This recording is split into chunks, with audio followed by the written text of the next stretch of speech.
Magandang araw po sa inyo, Sir Blair. Lalong-lalo na po sa mga giliw ninyong tagapakinig at taga-suporta sa inyong mga YouTube channel na The Voice Addict at mga kwento ni Apong Isaac. Ang kwentong aking ibabahagi ay nangyari taong 1993. Isa po akong sabungero sa baryo namin. Tumutulong din po ako sa mga taong naghihirap. Nagbago ang takbo ng buhay ko magmula nang dumating sa akin si Buknoy. Yun ang pangalan ng aking manok. Dahil palagi kaming nananalo sa sabong. Dumami rin ang galit sa akin. At yun pala ang simula ng nakakakilabot na karanasan na hindi ko po makakalimutan. Bago ko nga po pala simulan ang aking kwento, ay nais ko lamang pong ipaalam sa inyo na ang mga pangalan at lugar na aking ginamit dito ay sinadya ko pong binago upang mapangalagaan ang kaligtasan ng lugar sa totoong pinangyarihan ng aking kwento. Kilalanin niyo na lamang po ako sa pangalang Enteng. At ito ang aking kwento. Marta? Marta? Narito na ako. Nasaan ka ba? Oh, mabuti naman at dumating ka na. Abay, gabi na. Bakit ngayon ka lang umuwi? Nagsaya lang kami ng mga kaibigan ko. Panalo na naman kasi ang manok natin na si Buknoy eh. Aba, mabuti naman kung ganun. Teka, kumain ka na ba? Ay, hindi pa nga eh. Dinalang kasi kita ng paborito mong inihaw na pusit. Talaga? Naku, maraming salamat. Ang lagay eh. Wala man lang ba akong pampagana dyan? Sus, andyan ka na naman sa kalokohan mo. Baka mamaya kapag binigyan kita ng pampagana, hindi ko naman matikman itong inihaw na pusit. Malapad ang pagkakangiti ng aking asawa na si Marta nang iabot ko sa kanya ang paborito niyang ulam. Ngunit agad din na nawala ang matamis niyang ngiti sa kanyang labi nang mapansin niya ang sugat ko. Bumakas ang pag-aalala sa kanyang muka nang hawakan niya ang pisngi ko. Oh, napano yan labi mo, Enteng? Ito ba? Walang kwenta to, wag mong pansinin to. Nagkasiyahan lang kami magboxing ng mga kumpare ko. Napalakas yung pagkakasuntok. Kaya yun, putok ang labi ko. Ay nako, ikaw naman kasi. Sa tuwing nananalo ang manok mo na si Buknoy, hindi ka kagad umuuwi. Kaya yan, nasusugatan ka tuloy. Huwag ka nang mag-alala, mahal. Huwag ka nang magalit. Sige ka. Baka pumangit ka niyan, baka dumami ang wrinkles mo. Ay nako, huwag mo ngang ibay ng usapan. Kung dito ka na lang ba sa bahay, edi sana, hindi ka nagkakaganyan. Yun! Pumutok na naman ang bulkang mayon. Magsisimula na naman siya sa paninermo niya. Mababaliwala na naman ang binili kong ulam. Ay nako, tara na nga. Kumain na lang tayo. Huwag mo nang intindihin to at malayo naman sa bituka to. Lumapit na lang ako sa lamesa upang iwasan ang pagsisimula ng init ng ulo ng aking asawa na si Marta. Hindi naman kami madalas nag-aaway. Nag-aalala lamang siya dahil sa madalas na pagkakaroon ko ng sugat kapag umuuwi ako sa bahay. Ang hindi niya alam, palihim akong nakikipaglaban sa mga taong nagnanakaw ng mga manok sa mga kagaya kong sabongero rin. Halika na nga, kumain na tayo. Ay mahal, siya nga pala. Napakain mo na ba yung mga alaga kong manok? Opo, senyor. Napakain ko na po. Napainom mo na ba? Opo, senyor. Napainom ko na po. Ay, siya nga pala. Si Mario nga pala, mahal. Nagbayad na ba siya dun sa talisayan na kinuha niya? Lumapit si Marta sa luma niyang kabinet at kinuha niya ang bayad ni Mario para sa manok na binili niya kahapon. Yun ang paraan ko para maiwasan ang pagsisimula ng aming pagtatalo. Kaya naman, sa 10 taon na naming pagsasama ni Marta, kahit kailan ay hindi pa kami nagkaroon ng matinding away. Pagkatapos kong makuha ang pera mula sa kamay ni Marta, ay tumitig siya sa akin ng mariin. Buti pa kumain na tayo. Porkit di kita nabibigyan ng anak, binabaliwala mo na lahat ng sinasabi ko sa'yo. Sige na, kumain ka na. Bago ka pa magutom, sa kakaisip sa mga manok mo. Biglang nagbago ang simoy ng hangin nang mabanggit ni Marta ang tungkol sa hindi namin pagkakaroon ng anak. Hindi ko alam kung sino ang baog sa aming dalawa dahil wala kaming lakas ng loob na magpatingin sa doktor. Isa pa, hindi rin namin kayang harapin kung ano ang magiging resulta ng pagpapasuri naming dalawa sa doktor. Kaya naman, tumayo ako at nilapitan ko si Marta.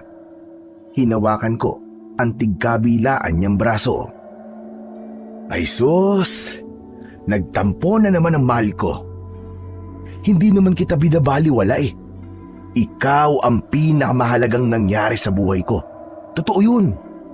Sus, tigilan mo nga ako. Huwag ka na magtampo, mahal. Akala mo ba hindi ko alam kung bakit ka nagkakaganyan, ha? Akala mo siguro nakalimutan ko na kaarawan mo ngayon, ano? Gumuhit ang matamis kong ngiti.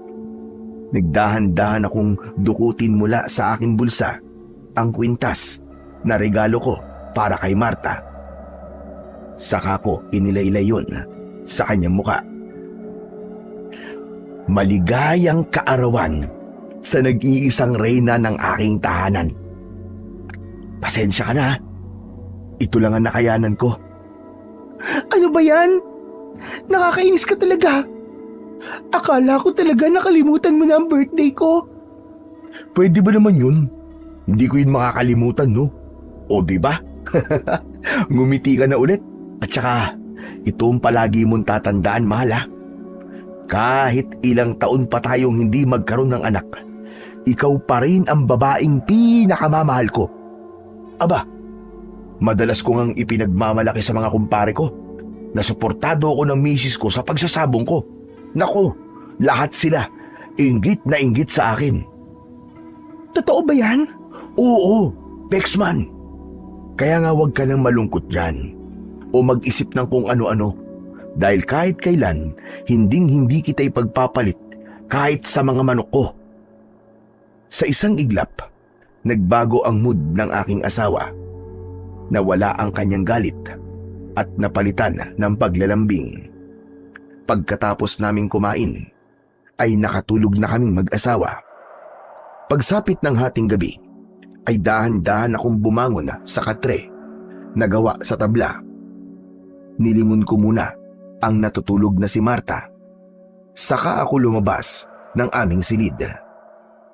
Sumipol ako habang nakasilip ako sa bintana at sa isang iglap, lumipad ang aking manok na si Buknoy. Dumapo siya sa hapunan niya na nasa bintana.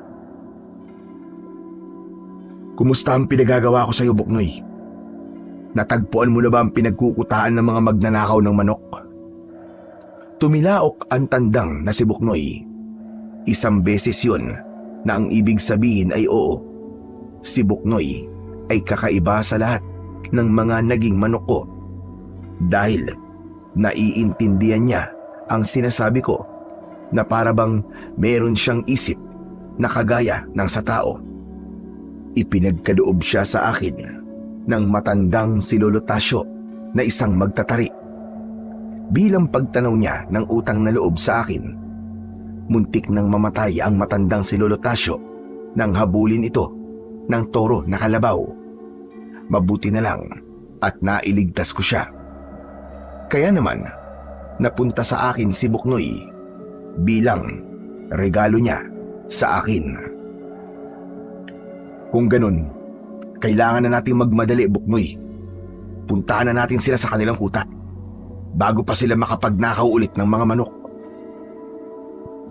Ang tinutukoy ko naman na magnanakaw ng mga manok ay ang magkakaibigan na sina Goyo at Lito. Kaya naman pagkatapos kong maihanda ang sandata ko na tari ng manok, maingat at magaan ang hakbang ng aking mga paa nang tahaking ko ang daan papunta sa kuta ni Goyo at Lito. Pagkalipas ng ilang minuto, narating ko ang kinaroroonan ng kanilang kuta.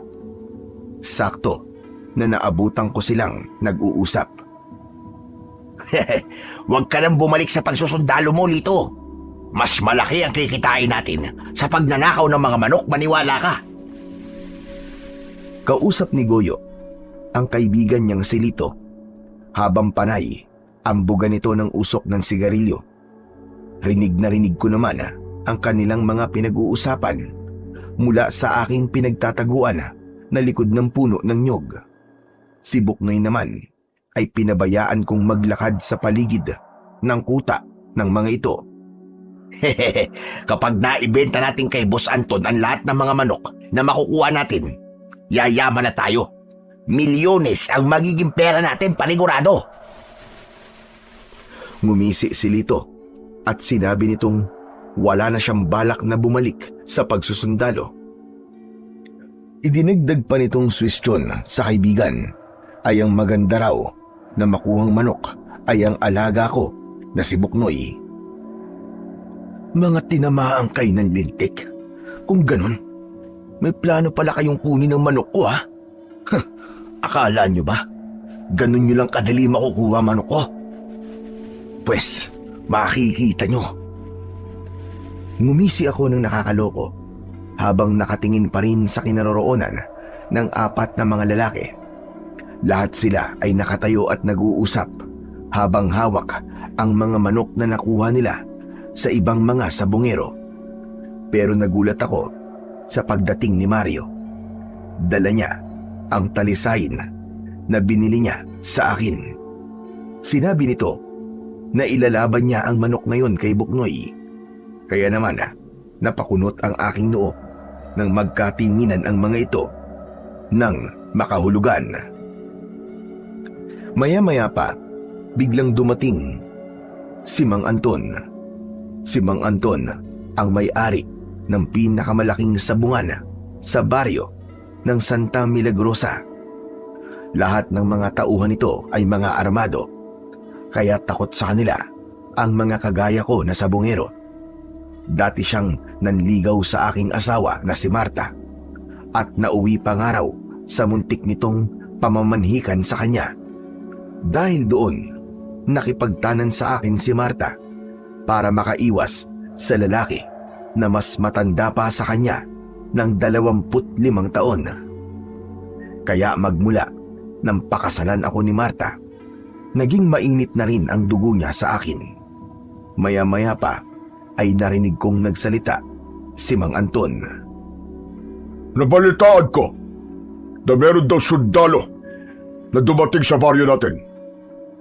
Asikasuhin niyo agad. Baka maging problema pagdating ng araw. Tinrabaho na po kagad na mga tauhan ko, bossing.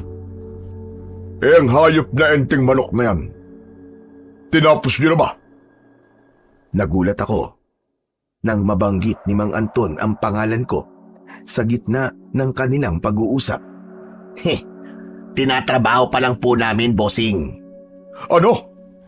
Hanggang ngayon hindi niyo pa rin nagagawa ang inuutos ko sa inyo? Ang kailangan ko ay si Marta. Kaya alisin ninyo sa landas ko ang hayop na enteng manok na yan. Maliwanag ba? Boss Anton, bossing, bakit ba interesado pa rin kayo sa asawa ni Enteng? Marami naman pong ibang babae dyan na mas higit na bagay sa inyo kesa naman doon kay Marta. Isang malakas na suntok ang dumapo sa bunganga ni Goyo mula kay Mang Anton. Wag na wag mong pakikialaman ang diskarte ko. Hindi lang si Marta ang dahilan kung bakit ako nagkakaganito. Isa pa, hanggat maaari, tapusin niyo na kagad ang mga pinapagawa ko. Masyado ng malaki ang nalulugi ko sa negosyo dahil masyadong mahusay ang manok ni Enteng. Kung may pagkakataon kayo, kunin niyo ang manok niya. Babayaran ko kayo miski magkano. Nang mabanggit ni Mang Anton ang tungkol sa aking manok, napatingin ako kay Buknoy na nakadapo sa sanga na malapit sa kubo ng mga ito. Maigpit naman ang kapit ko sa tarik at handa na sana akong sumugod para atakihin ng mga ito. Kaya lang, bigla kong natigilan nang magsalita ulit si Mang Anton. Siya nga pala, siguraduhin niyo na walang magiging problema sa lahat ng mga pinag-uutos ko. Hanggat maaari, gawin niyo lang ng tahimik at malinis. Isa pa, wag na wag ninyong sasaktan si Marta. Kailangan ko siya ng buhay. Wala po kayong dapat na alalahanin, Boss Anton. Malinis magtrabaho ang mga tauhan ko. Mamayang madaling araw, kasipin nyo na si Marta. Biglang bumundol ang kaba sa aking dibdib dahil parang alam ko na kung ano ang binabalak nilang gawin sa asawa ko. Siya nga pala, anong ginawa ninyo sa taong nahuli nating nakikinig sa ating mga pinag-uusapan? Ituloy ba niyo na ba? Huwag niyo na pong alalahanin ang tungkol sa bagay na yon, Boss Anton. Dahil naibaon ko na po siya sa lupa. Magaling, Goyo. Ganyan ang gusto ko, mabilis magtrabaho. Siya nga pala, nalaman mo ba kung kaninong espiya siya? Sa kasamaang palad, hindi na po namin nalaman kung sino nag-utos sa kanya na magmanman sa atin eh. Kung sa bagay, hindi na rin naman mahalaga yon dahil patay na siya. Bigla ang pagbundol ng kaba sa aking dibdib nang marinig ko ang bagay na yon mula kay Mang Anton. Malakas ang kutob kong may pinatay na naman sila. Kailangan ko ng kumilos bago pa nila maubos ang mga tao sa baryo namin. Maingat akong lumabas sa aking pinagtataguan at nilapitan ko si Buknoy. Saka ako nagtungo sa likod ng bahay. Nadatnan ko ang 2 lalaking nagbabantay sa may pintuan. Inatake ko sila sa likod gamit ang aking tari. Las-las ang kanilang leeg nang bumagsak sila sa lupa habang tumatalsik ang kanilang dugo mula sa nakabukan nilang sugat. Anong ingay yun? Hoy, ikaw Mario! Tignan mo kung bakit maingay sa likod ng kubo. Nang marinig ko ang malakas na boses ni Goyo, agad akong nagtago sa likod ng puno ng mangga habang hawak ko pa rin si Buknoy. Maya-maya pa ay narinig ko ang malakas na sigaw ni Mario. Kaya naman, nagsilapitan ang mga kasama nito sa kinaroroonan ng 2 bangkay. Lintik na yan! May nakasalisi sa atin! Hanapin nyo! Baka narinig ng taong pumatay sa 2 ito ang ating mga pinag-uusapan! Yan na nga ba sinasabi ko sa inyo, Goyo eh? Hala, sige na! Magsipagkalat kayo! Patayin niyo ang nangahas na pumatay sa aking mga tauhan! Maingat akong sumilip sa aking pinagtataguan. Nakita ko na kumalat na ang tauhan ni Mang Anton habang ang natira sa tabi ay si Goyo. Masama ang tingin nila sa 2 lalaki na nakahandusay sa lupa. Lilisin mo, kalat. Siguraduhin mo na walang magiging problema. Dahil kapag naulit pa ito, sinasabi ko sa iyo, Goyo, ikaw ang papatayin ko. Napaluhod sa lupa ang takot na si Goyo. Nanginginig ang kanyang katawan habang nakatingala at nakatingin sa muka ni Mang Anton. Kilala mo ko, Goyo. Hindi ako tumatanggap ng palpak na tauhan. Opo. Naiintindihan ko po, Boss Anton. Mabuti naman kung ganon. Nang makita kong binuhat na ng mga tauhan ni Goyo ang 2 bangkay, sinundan ko sila hanggang sa gitna ng kagubatan. Nakita ko na meron silang ginawang hukay roon pagkatapos nilang maibaon ang katawan ng mga ito, umalis na sila sa lugar na yon. Naiwan akong natitigilan sa aking mga natuklasan. Hindi ko akalain na baliwala lamang pala kay Mang Anton ang buhay ng kanyang mga tauhan. Napakasama niya talaga, Buknoy. Akma na sanang aalis ako sa lugar na yon nang bigla akong nakarinig ng malakas na kaluskos mula sa hindi kalayuan sa aking kinatatayuan. Napalinga ako sa paligid, ngunit wala naman akong nakitang ibang tao sa lugar na yon. Baka hayop lang yon na biglang napadaan sa gawing to, kaya nakarinig ako ng malakas na kaluskos. Isang hakbang ang ginawa ko, ngunit naulit ang kaluskos sa paligid. Pero meron ng kasunod na mahihinang pag-angil. Mabilis akong nagtago sa likod ng puno. Sakto, pagtago ko, lumabas ang isang nilalang mula sa madilim na bahagi ng kakahuyan. Isang nilalang na merong anyo ng isang kalahating kabayo at kalahating tao. Biglang nanginig ang buo kong katawan dahil sa labis na pagkabigla.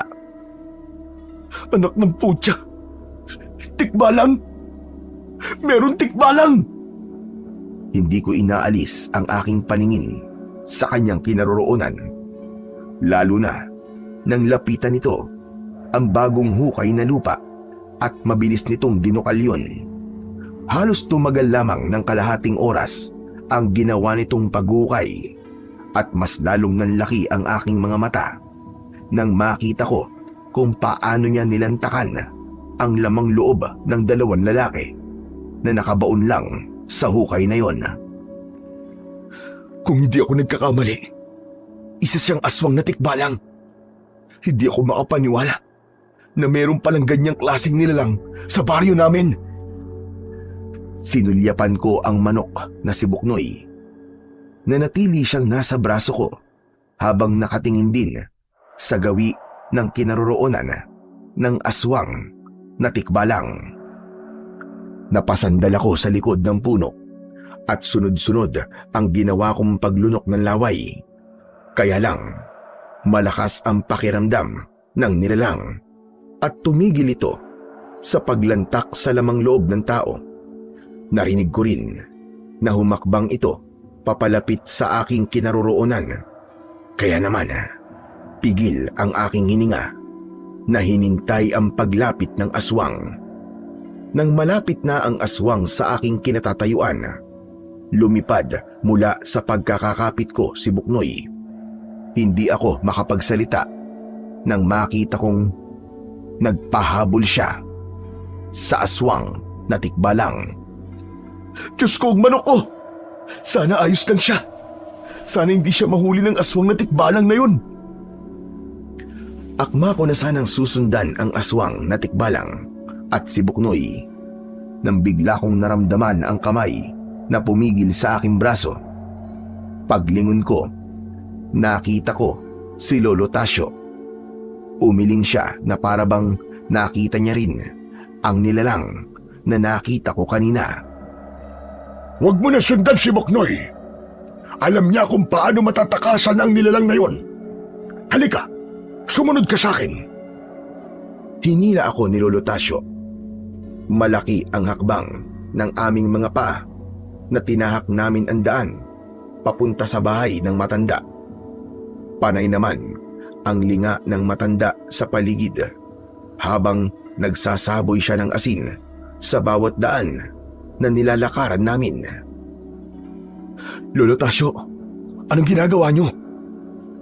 Naglalagay ako ng proteksyon upang hindi tayo masundan ng aswang na tikbalang. Teka, sandali lang po, Lolo Tasyo. Paano po ang manok kong si Buknoy? Baka po mapahamak siya. O di kaya naman ay hindi siya makasunod sa atin. Sa pamamagitan ng mga asin na ito, malalaman ng manok mo kung nasa na tayo. Kaya huwag kang mag-alala.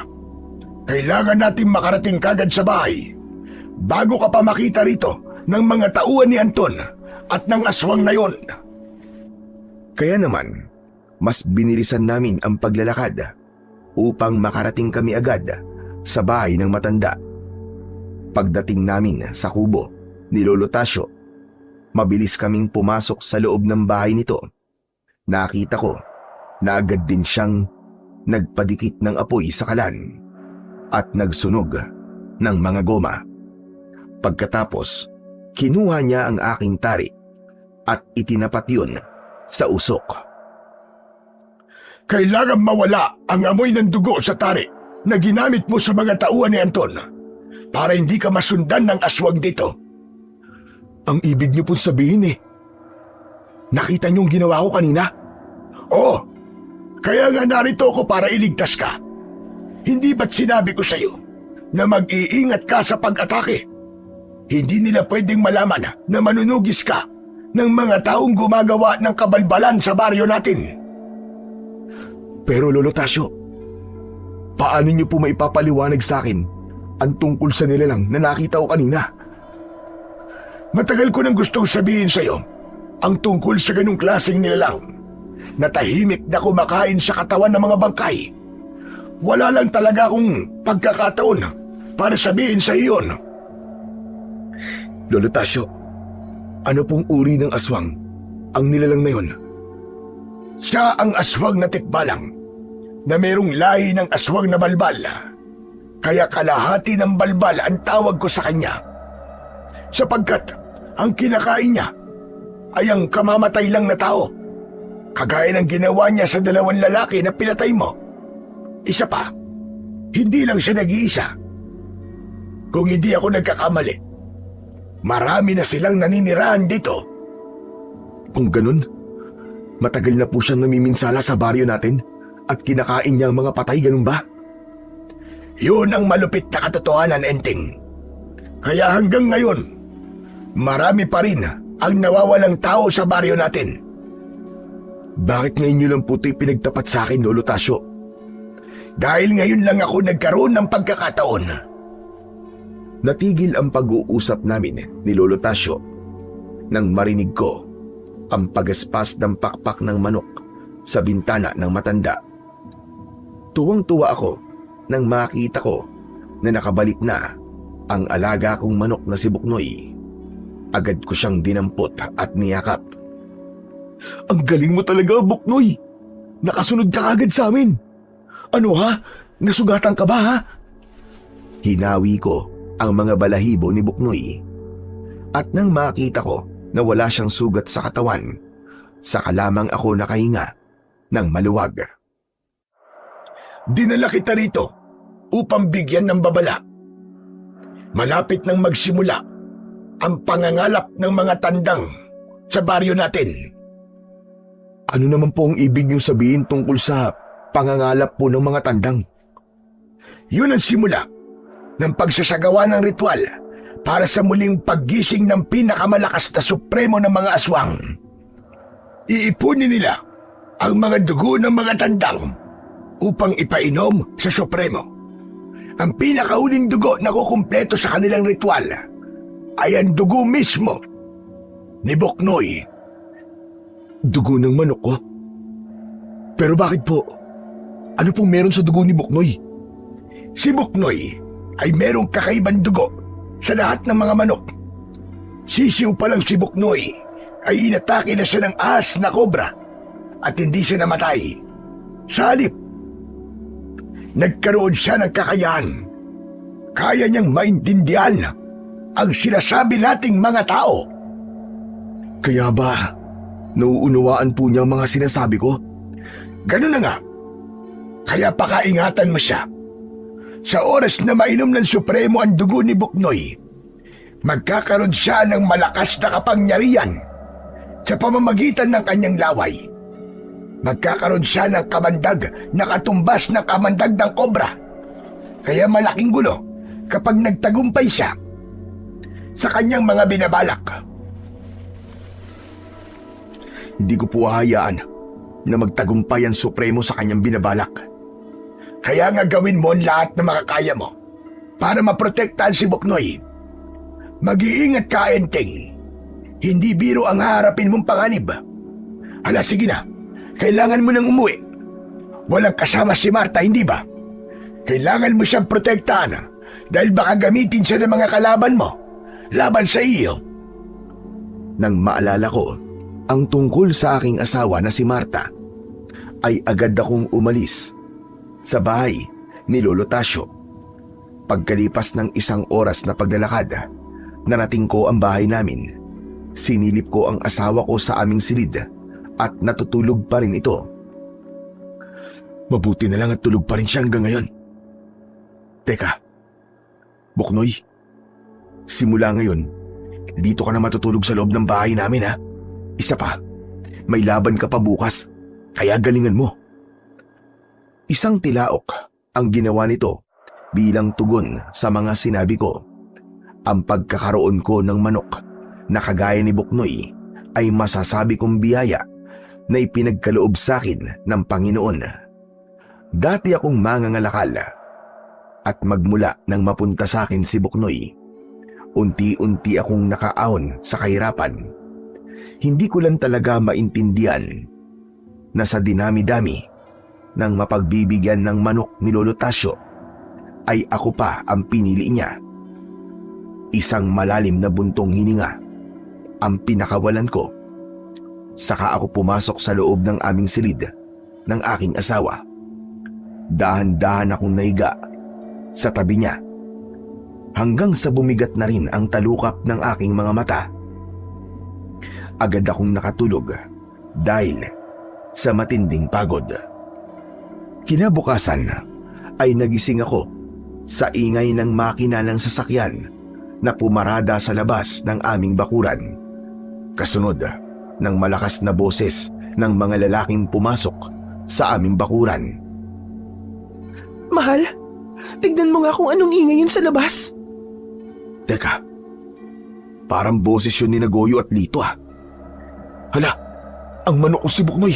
Sandali Marta, dito ka lang. Huwag kang lalabas kahit na anong mangyari. Dahil sa pag-aalala ko na baka kinuha nila ang manok ko, mabilis akong bumalikwas ng bangon at lumabas ng aming silid. Saka lang ako nakahingalang maluwag nang makita ko si Buknoy sa aming sala. Ay, salamat. Akala ko lumabas ka na ng bahay, Buknoy eh.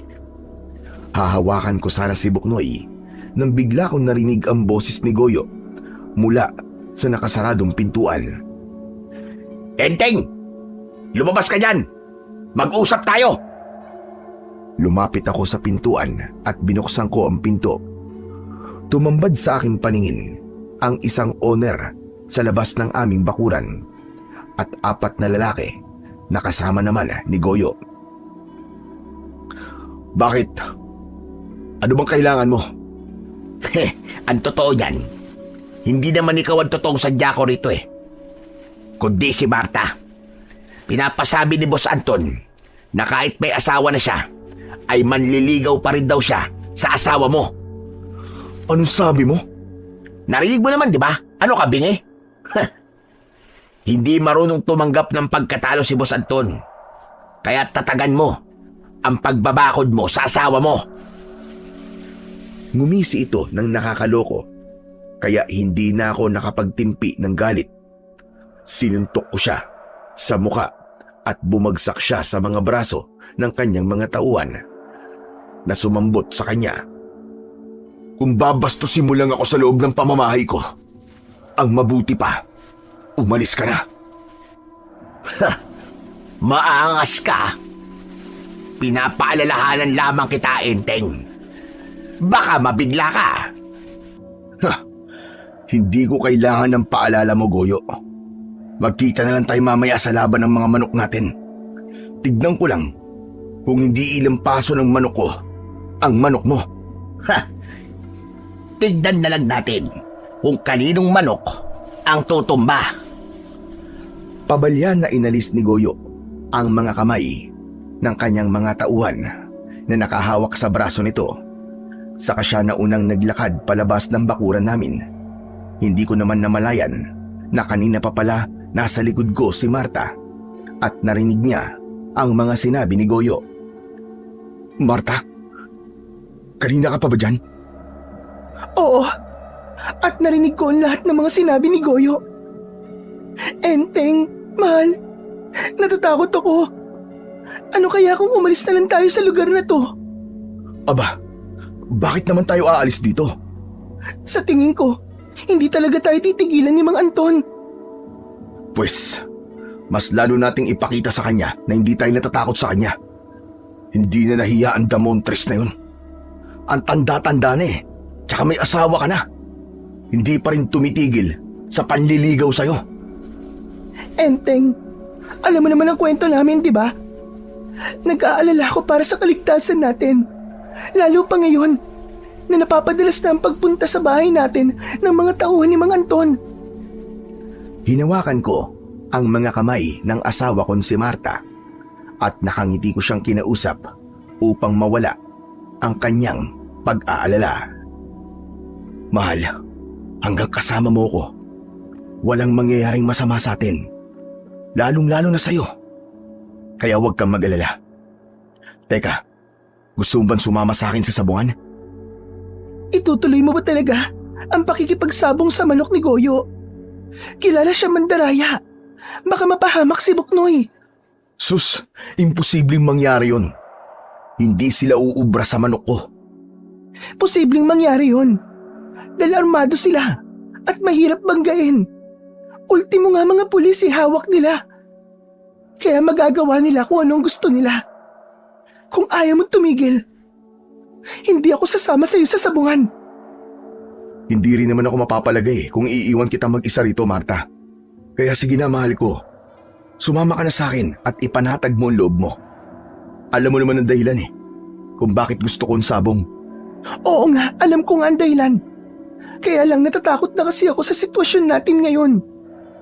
Malaki na ang nawawalang pera kay Mang Anton dahil madalas po siyang talunin, baka mamaya niyan eh. Bigla na lamang niya tayong ipadukot at ipapatay. Kakampi ko ang Diyos, Marta. Kaya hindi natin kailangan matakot sa Kanya. Isa pa, kaya rin naman kitang ipagtanggol laban sa kanila. Hindi lang talaga ako pwedeng tumigil sa pagsasabong. Dahil ang lahat ng mga kinikita ko sa panalo ni Buknoy ay itinutulong ko naman sa mga taong may kapansanan. Paano naman sila? Ay nako, ang hirap naman kapag nagkaroon ng asawa na masyadong matulungin sa kanyang kapwa. Napangiti na lamang ako sa sinabing yun ng asawa kong si Marta. Inakbayan ko siya at tumanaw kami sa labas ng aming bakuran.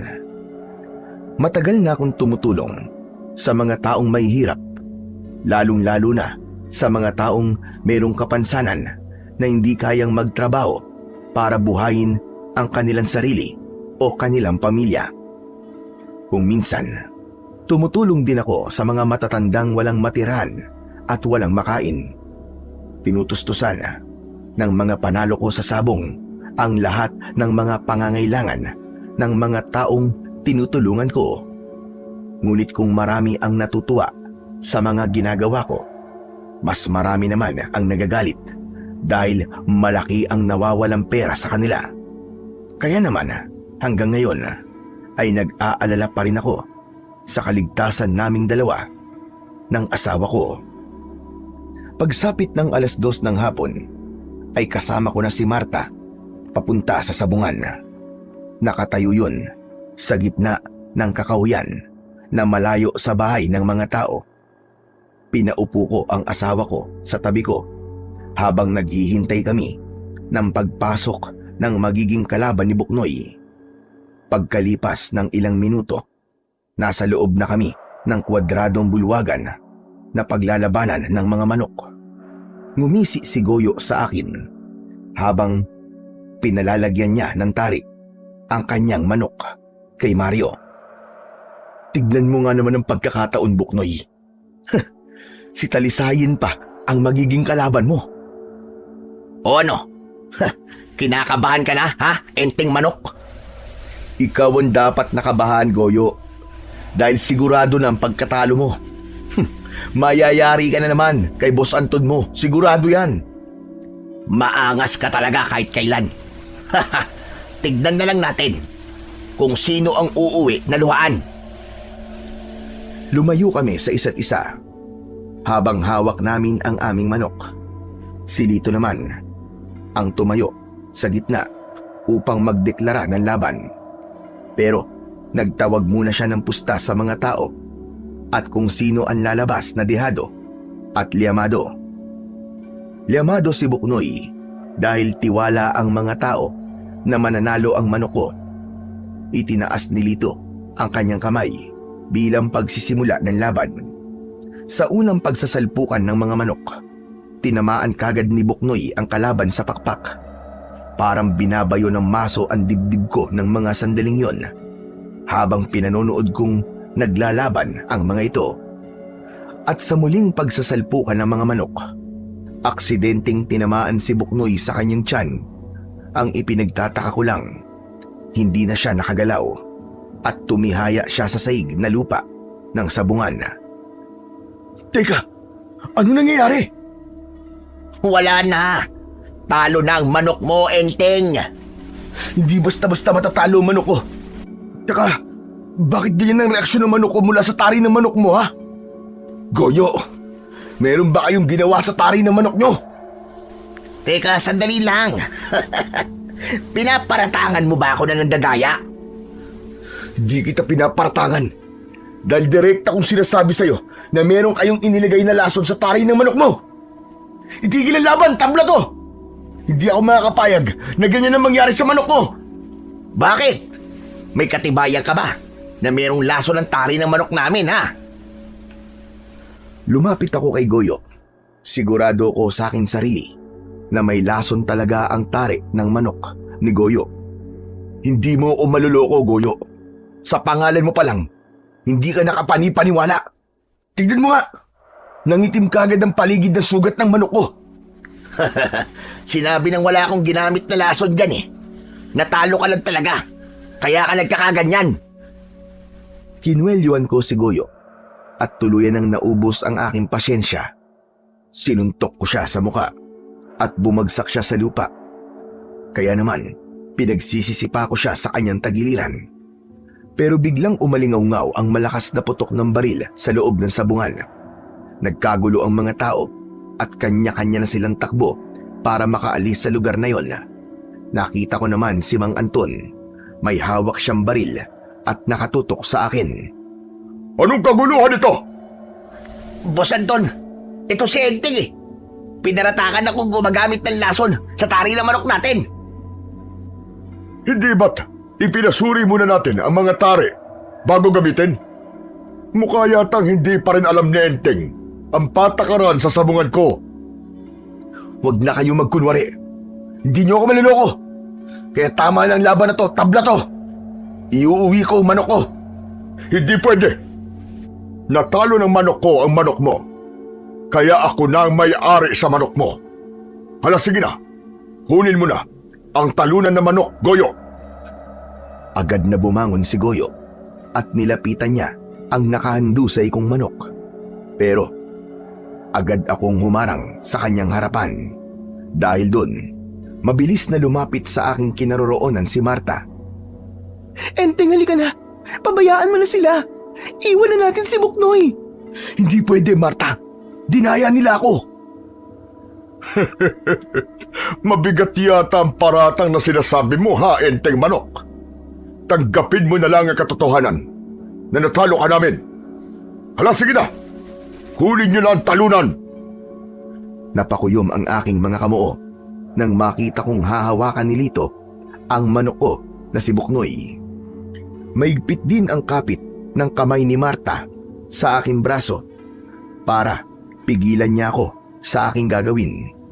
Pero biglang dumating si Lolo Tasyo. Pinigilan niya si Lito na dalhin ang aking manok. May hawak siyang maliit na bote na may laman na kulay dilaw na likido. Sandali lang. Huwag niyong dalhin si Buknoy. Malinaw na pandaraya ang ginawa ng magtatari ninyo. Nilagyan niya ng kamandag ng kobra ang tari ni Talisayan. Bakit nakikialam ka rito, Hatagda? Talagang kinampihan mo pa si Enteng. Natural. Dahil hindi ko hahayaan na magtagumpay kayo sa mga binabalak ninyo. Kapag hindi ko nakuha si Buknoy, malalaman ng mga taong pumusta kay Buknoy ang ginawa niyong pandaraya kay Enteng? Biglang natigilan si Mang Anton. Ibinaba niya ang kanyang baril na nakatutok sa akin. Lumapit naman si Goyo sa lalaki. Boss Anton, tagilid tayo dito. Mukhang nakita na matanda ang ginawa ni Lito kanina. Anak naman ng mga kamote kayo! Palpak na naman kayo! Kahit mahina ang kanilang boses, naririnig ko ang kanilang pinag-uusapan. Sa pagkakataong yun, ngumisi ako sa kanila nang nakakaloko. Ha! Siguro naman, ibibigay niyo na sa akin ngayon si Buknoy. Napilitang iabot sa akin ni Lito si Buknoy. Agad kong niyakap ang manok ko na naghahabol ng sarili nitong hininga. Nang mapatingin ako sa muka ni Mang Anton, napansin ko ang pagbakas ng pagtataka sa kanyang muka dahil hindi namatay ang alaga kong si Buknoy. Ang hindi nila alam, malakas ang dugo ng aking manok laban sa kamandag ng kobra. Nang masiguro ko na hindi na kami pakikialaman pa ni Mang Anton, kasama ko na si Lolo Tasyo nang umuwi kami sa bahay. Pagpasok namin sa loob ng aming bahay ay agad na kumilos ang matanda para kumuha ng gamot sa kanyang bulsa.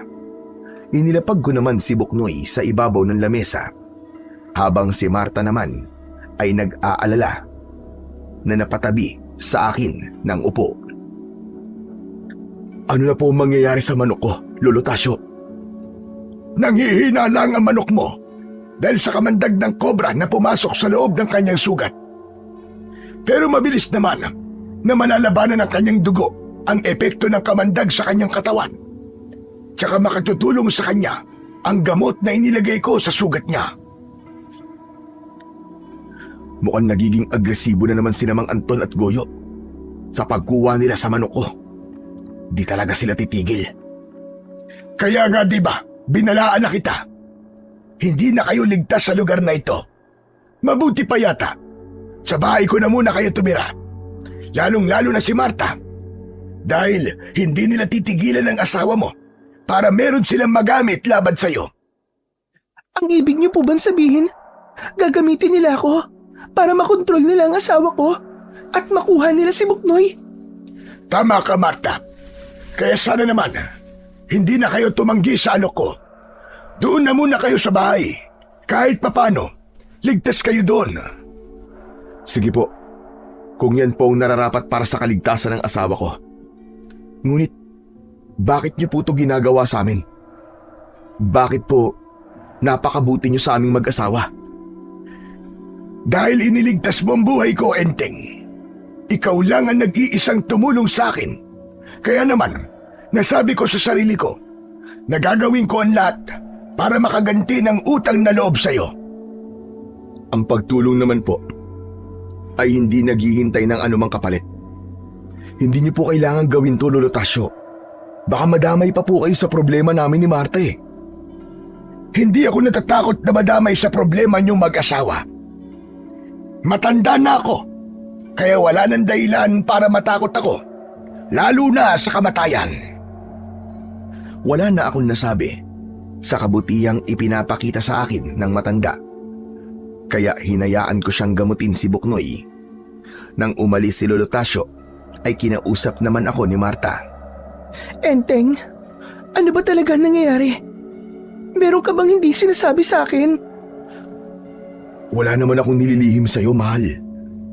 Pakiramdam ko kasi meron ka pang hindi sinasabi sa akin. Na tanging kayong dalawa lamang ni Lolo Tasyo ang nakakaalam. Sus, na naman. Umiral na naman ang pag-iisip mo ng negatibo. Hala, sige na. Magpahinga na tayo. Dahil bukas na bukas din ay pupunta na tayo sa bahay ni Lolo Tasyo. Doon muna tayo pansamantala habang hindi tayo tinitigilan ni Mang Anton. Paano ang mga manok natin? Ang bahay natin? Tsaka yung mga taong palaging humihingi sa atin ng tulong. Paano na sila kapag umalis tayo rito? Hindi naman tayo magtatagal sa bahay ni Lolo Tasyo eh. Isa pa, bibisita pa rin ako dito sa bahay natin para mabigyan na rin ng tulong ang mga taong may kapansanan. Pagkatapos naming mag-usap ni Marta, Pumasok kami sa loob ng aming silid. Nagpahinga kami. Pagsapit naman ng gabi, nagising ako sa malakas na tilaok ng mga manok sa labas ng aming bahay. Bumangon ako at sinilip ko na rin si Buknoy. Bagya pa akong nagulat nang makita kong malakas na ulit si Buknoy. Nilapitan ko ito at niyakap ng maigpit. Salamat! Salamat, ligtas ka na, Buknoy! Tinuka ako ni Buknoy sa aking braso. Indikasyon na gutom na ito. Kaya naman, pinatuka ko siya ng pagkain niya. Ngunit hindi ko siya pwedeng painumin ng tubig dahil sa tahi niya sa sugat. Pasensya ka na, Buknoy ha. Baka bukas ka na lang makakainom ng tubig ha. Tumingin sa akin si Buknoy at tumilaok siya ng paos. Napatingin ito sa nakabukas na bintana. Kasunod, nang narinig ko na pagkakagulo ng mga manok sa aking kulungan.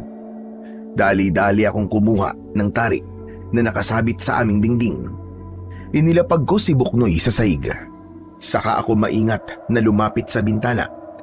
Hindi pa man ako nakakalapit sa bintana ay bigla na akong nilundag ng isang nakakakilabot na nilalang. Ang itsura niya ay isang taong lobo. Umangil siya ng malakas at agad niya akong sinunggaban ng kagat. Nakaiwas ako at gumanti ako sa kanya ng saksak gamit ang aking napakatalas na tari. Tinamaan ko siya sa kanyang balikat. Tumagas ang kanyang dugo sa sahig. Muling sumugod ang aswang sa aking kinaroroonan. Ngunit agad kong nahawakan ng kanyang leg. Dahil sa malakas na pagpupumiglas ng aswang, hindi sinasadyang nasira namin ng dingding at nagising ang aking asawa na si Marta. Enteng, Diyos ko! Ano ba nangyayari? Marta, bilisan mo! Dali mo si Buknoy sa kabilang silid! Dali! Nagtataka man ay agad na sumunod sa akin si Marta. Habang nagpapambuno kami ng aswang na taong lobo, hindi pa rin ito iniinda ang sugat nito sa balikat. Maya-maya pa ay gumanti siya sa akin ng kalmot. Tinamaan niya ako sa dibdib. Napangiwi ako dahil sa labis na sakit. At nang tangka na sana akong kakagatin ng aswang sa aking leeg, biglang lumipad si Buknoy mula sa pagkakahawak ni Marta. Bumagsak ang manok ko sakto sa kinaroroonan ng aswang at nagulat ako sa ginawa ng manok ko. Tinuka nito ang mga mata ng aswang. Umagos ang masaganang dugo mula sa mga mata nito. Dahil sa labis na sakit, tumayo ang aswang habang nagwawala at hawak ang nabutas niyang mga mata. Nagkaroon naman ako ng pagkakataon para tuluyang laslasin ang leeg ng aswang. Masaganang pag-agos ng dugo ang nakita kong lumabas mula sa nakabuka niyang sugat. Saka siya bumagsak sa sahig habang nagkikikisay ang katawan. Maya-maya pa ay biglang tumigil ang pagkakawag ng kanyang mga kamay at binti at bumalik siya sa dati niyang anyo bilang isang tao. Lumabas naman mula sa kabilang silid si Marta at gulat na gulat siya nang makilala ang lalaking tumambad sa aming paningin. Enteng? Hindi ako maari magkamali. Hindi ba't si Lito yan? Oo, Marta. Sinasabi ko na nga ba't aswang siya? Kung ganun, aswang din ang mga kasama niya. Lalo na si Goyo. Hindi pa natin sigurado kung aswang nga ang mga kasama niya. Isa lang ang malinaw sa akin ngayon. Hindi na tayo ligtas sa lugar na to. Tama si Lolo Tasyo. Kailangan nating umalis dito sa bahay. Teka, si Buknoy nasan? Saka ko lamang naalala ang ginawa ni Buknoy para mailigtas niya ako. Nakita ko siyang nakadapo sa bintana. Dinampot ko siya at niyakap ko ng maigpit. Maraming salamat sa ginawa mo sa akin kanina. Ilang beses mo na akong inililigtas, Buknoy. Pagkatapos ng pangyayaring yon, ay hindi na kami natulog na mag-asawa. Kinabukasan, Kumalat ang balita tungkol sa nangyari kay Lito.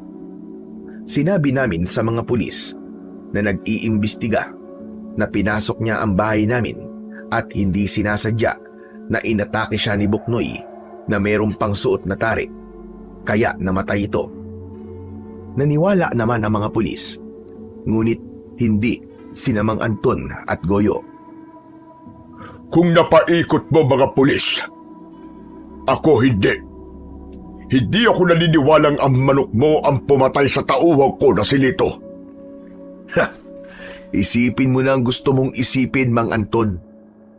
Pero dapat kabahan ka na. Dahil pumasok si Lito sa bahay ko na hindi tao ang kanyang itsura. Ano ka mo? Anong ibig mo sabihin?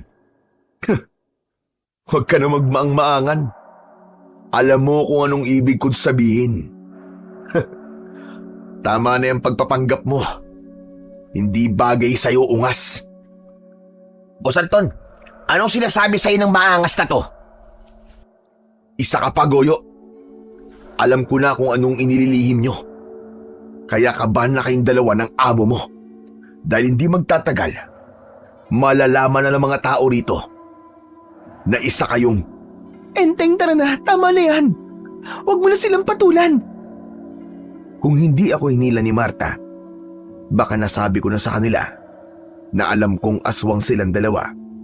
Mabuti na lang at nakapagtimpi pa ako ng oras na yon. Nang makaalis ang mga pulis, ay umalis na rin kami sa bahay. Tinahak namin ang daan papunta sa bahay ni Lolo Tasyo.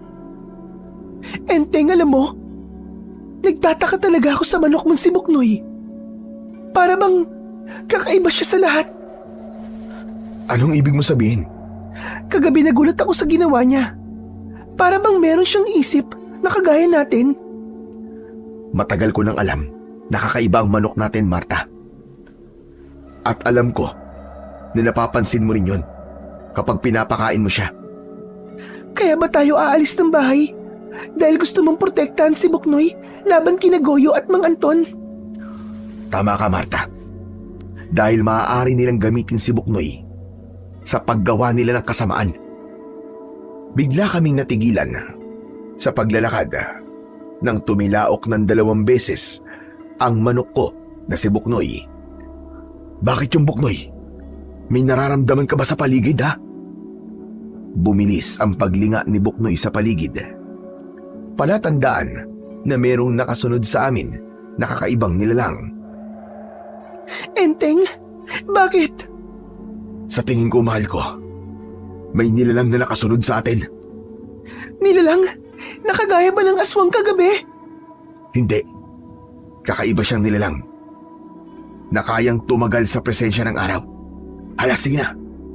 Bilisan na lamang natin ang paglalakad at maging alerto tayo sa paligid. Halos hindi lumapat ang aming mga paa sa lupa para lamang makaalis kagad sa lugar na yon. Ngunit bigla kaming natigilan nang merong nilalang na bigla na lamang humarang sa aming dinaraanan. Isang halimaw na una ko nang nakita na kumain sa 2 bangkay na nakabaon sa lupa. Napaatras kami ng hakbang habang hindi namin inaalis ang paningin sa nilalang. Masama ang kanyang tingin sa dala kong manok. Humalinghing siya ng malakas na parabang nagtatawag ng kasama. Bigla ang pagsalakay ng takot ko nang mula sa likod ng aswang na tikbalang ay lumitaw ang 2 pa niyang kasamahan. Enteng, anong klaseng mga nilalang sila? Sila ang mga aswang na tikbalang na merong lahi ng aswang na balbal. Kumapit ka lang sa kamay ko. Kapag sinabi kong takbo, tumakbo ka. Sunod-sunod na pagtango ang ginawa ni Marta habang patuloy kami sa pag-atras ng hakbang. Nang biglang umakto, nasusugod ang mga nilalang. Malakas akong sumigaw. Takbo, Marta! Hindi na nga kami nag-aksaya ng oras. Agad kaming tumakbo papalayo sa mga aswang na tikbalang. Halos hindi na naman sumayad sa lupa ang mga paa namin dahil sa labis na pagmamadali. Si Buknoy naman ay mahigpit kong yakap sa kabila kong braso. Ngunit sadyang mabilis tumakbo ang mga aswang na tikbalang dahil nagawa nila kaming maharangan ng daan. Kaya naman, iniabot ko kay Marta si Buknoy. Hawakan mo mabuti si Buknoy. Ako nang bahalang humarap sa kanila. Kahit na anong mangyari, Marta, sikapin mong makahanap ng daan para tumakas. Pero Enteng, paano ka? Huwag mo akong alalahanin. Ang mahalaga, ligtas kayong dalawa ni Buknoy. Ako nang bahala sa kanila. Kapag umatake sila sa akin, tumakbo ka na mabilis at huwag kang lilingon. Hanapin mo ang bahay ni Lolo Tasyo. Basta, alam ni Buknoy yun kung nasan. Enteng, natatakot ako.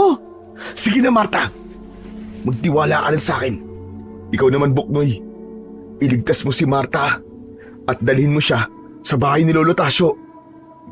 Isang malakas na pagtilaok ang ginawa ni Buknoy bago ko hinarap ang mga aswang na tikbalang at itinutok ko sa kanila ang aking tari.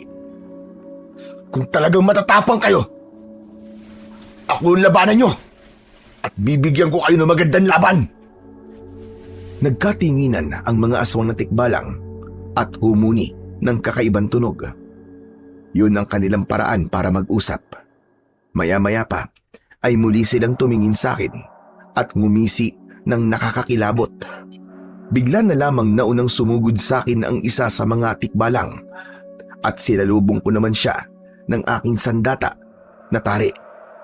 Nilaslas ko ang kanyang tiyan, kasunod ng pag-alingaw-ngaw ng malakas kong sigaw. Marta! Takbo na!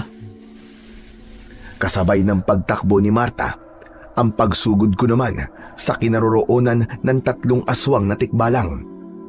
Mataas akong tumalon, papunta sa kinaroroonan ng mga ito. Isinabay ko ang aking pagbagsak sa pag-atake ko ng saksak sa aswang. Tinamaan ko siya sa balikat. Ngunit nakaganti siya sa akin ng suntok na tumama naman ng direkta sa aking sikmura. Bumagsak ako sa lupa, kasunod ng paglapit sa akin ng 2 aswang na tikbalang para durugin naman ako ng kanilang mga paa. Sinalag ko ang pagtama ng sipa nila sa aking katawan at binigyan ko sila ng tig-iisang saksak ng tari sa kanilang mga binti at paa. Natigilan ang mga ito nang makita ang umagos na dugo mula sa kanilang mga sugat. Masyado niyong minaliit ang kakayahan ko. Kahit mas malakas pa kayo at mas malaki kaysa sa akin, hindi ako natatakot sa inyo. Malakas na umangil ang aswang na tikbalang. Dala ng labis nitong galit, sinakal niya ako. Sinuntok niya ang mukha ko. Saka ako nawalan ng malay. Nagising akong nakasampay sa likod ng aswang na tikbalang. Para bang malayo na ang aming narating sa paglalakad. Dahil madilim na ang paligid, nagkunwari akong tulog nang tumigil kami sa tapat ng isang ilog. Lumapit sa akin ang isa pang aswang na tikbalang at naramdaman ko ang kanyang mga kamay na humawak sa aking katawan. Inilapag nila ako sa lupa at bahagya kong iminulat ang aking mga mata. Nakita ko na nag-uusap sila habang itinuturo nila sa kanilang katawan ang mga sugat na ginawa ko sa kanila. Bumundol ang kaba sa aking dibdib. Para bang naiintindihan ko kung ano ang ibig nilang sabihin. Diyos ko, Panginoon ko, tulungan niyo po ako. Iligtas niyo po ako sa kamay ng mga halimaw na to. Nang mapansin ko, napalapit sa akin ang isa sa kanila. Ipinikit ko ng mariin ang aking mga mata at pinakiramdaman kong mabuti ang galaw ng nilalang na nakatingin sa aking muka. Maya-maya pa ay naramdaman ko ang pagguhit ng kanyang kuko sa aking noo. Sinugatan niya ako. Tiniis ko ang sakit hanggang sa naramdaman ko ang pagpatak ng kung anong likido sa sugat ko. Hindi na ako nakatiis. Mabilis akong tumayo at iniumang ko sa kanila ang aking mga kamao. Anong ginawa niyo sa noo ko? Anong inilagay niyo sa sugat ko? Nagkatinginan ang 3 aswang na tikbalang at lumikha sila ng kakaibang huni. Kinapa ko ang aking noo, ngunit wala na akong nahawakan na sugat roon. Dala ng pagtataka sa ginawa ng mga aswang na tikbalang sa akin, inatake ko sila ng suntok, ngunit umatras lamang sila at hindi nila ako nilabanan. Sa huling pag-atake ko ng suntok sa mga ito, sinalag ng pinakapinuno nila ang kamay ko at magkakasunod na iling ang ginawa niya. Bitiwan mo ang kamay ko! Bitiwan mo ako! Dahan-dahang binitiwan ng aswang na tikbalang ang aking kamay. Saka iniabot niya sa akin ang tari ng manok. Bumakas ang pagtataka sa aking muka at napatingin ako sa kanilang tatlo. Sumenya sila sa akin. Hindi raw nila alam ang lingwahe ko, ngunit alam nilang makipag-usap sa akin sa pamamagitan ng senyas. Kung ganun po, anong ibig sabihin ng ginawa niyo sa akin kanina? Maaari bang sabihin niyo? Itinaas ng aswang na tikbalang ang kanyang mga kamay at umikot sa ere. Para bang naiintindihan ko na ang kanyang ibig sabihin. Sinasabi niyo po ba na hindi kayo kalaban? Sa halip, kakampi ko kayo? Sunod-sunod ang pagtango ng pinuno ng mga aswang na tikbalang. At batay sa aming pag-uusap sa pamamagitan ng mga senyas, nalaman ko na naghahanap sila ng mandirigma na lalaban sa Supremo. Nag-aalala sila na kapag nagising ang Supremo ay mauubos na rin ang lahi nila. Pero, nakita ko kayo kumakain kayo ng tao. Ipinaintindi sa akin ng aswang na tikbalang na ang kinakain lamang daw nila ay ang mga patay na taong may masasamang budhi, dahil naniniwala sila na madaragdagan daw ang kanilang lakas sa pagkain ng mga masasamang tao, na siya naman daw nilang gagamitin sa pagbabalik ng Supremo ng mga aswang. Ang Supremo raw ang pinakamasamang aswang, dahil ang gusto raw nito ay ubusin ang lahat ng lahi ng mga aswang at limasin pati na ang mga tao. Sa pagkakataong yun ay bigla akong kinabahan, dahil hindi pala biro ang nilalang na bubuhayin ng ritual gamit ang dugo ng mga manok. Kung ganun po, ano pong ibig sabihin ng sugat na inilagay niyo po sa akin noo? Para saan po yun? Sinenyas ng aswang na nilagyan nila ako ng mutya sa noo. Magkakaroon daw ako ng kakayahang magpahilom ng sugat at magtataglay daw ako ng lakas na kagaya nila. Yun din daw ang dahilan kung bakit nauunawaan ko kung ano ang ibig sabihin ng mga senyas nila. Ano pong klase ng mutya ang tinutukoy niyo? Lumapit ang isa sa kanila mula sa likuran ng pinuno. Ibinigay niya sa akin ang isang tela na merong bilog na larawan sa gitna. Isang kakaibang mapa na merong sagisag ng araw at 2 tatsulok sa tagkabilaan nitong tabi. Ano pong bagay na to? Itinuro niya sa akin ang bilog na hugis, at nang matitigan ko yun ay napatingin ako sa kanyang muka. Mutya ng araw? Sa pagitan ng 2 mundo? Tama po ba ang pagkakaintindi ko? Tumango ang aswang na tikbalang sa tanong ko bilang tugon niya sa akin. Kinilabutan ako sa aking mga natuklasan. Tama nga ang hinala ko. Hindi nga kayo taga rito. Siya nga po pala. Ano po ang lakas na taglay ng mutya ng araw sa pagitan ng 2 mundo? Magaganap lang daw ang pagkakaroon ng lakas ng aking mutya sa oras na maglaban na kami ng Supremo. Pero, bakit ako po ang napili nyo? Dahil daw sa nakita nilang kakayahan ko habang nakikipaglaban ako sa kanila. Napatunayan daw nila na ako na ang matagal na nilang hinahanap. Ang tao raw na may mabuting puso na tumulong sa ibang tao ay isa sa kanilang hinahanap na katangian sa mandirigmang napili nila. Maya-maya pa ay nagpaalam sila sa akin para umalis. Nakahanda raw silang tumulong sa akin. Sa oras daw na kailanganin ko sila. Naiwan akong natitigilan. Pagkatapos, hinaplos ko ang aking noo. Saka ako napalinga sa paligid. Saka ko lamang naalala ang asawa kong si Marta. Kailangan ko na makarating sa bahay ni Lolo Tasyo. Teka, ipapaalam ko ba sa matanda ang nangyari sa akin ngayon? Saglit ako nag-isip. Maya-maya pa ay naisip ko na mas makakabuting wag ko na munang ipaalam sa matanda ang tungkol sa mga aswang na tikbalang upang hindi na madamay ang matanda sa problema ko.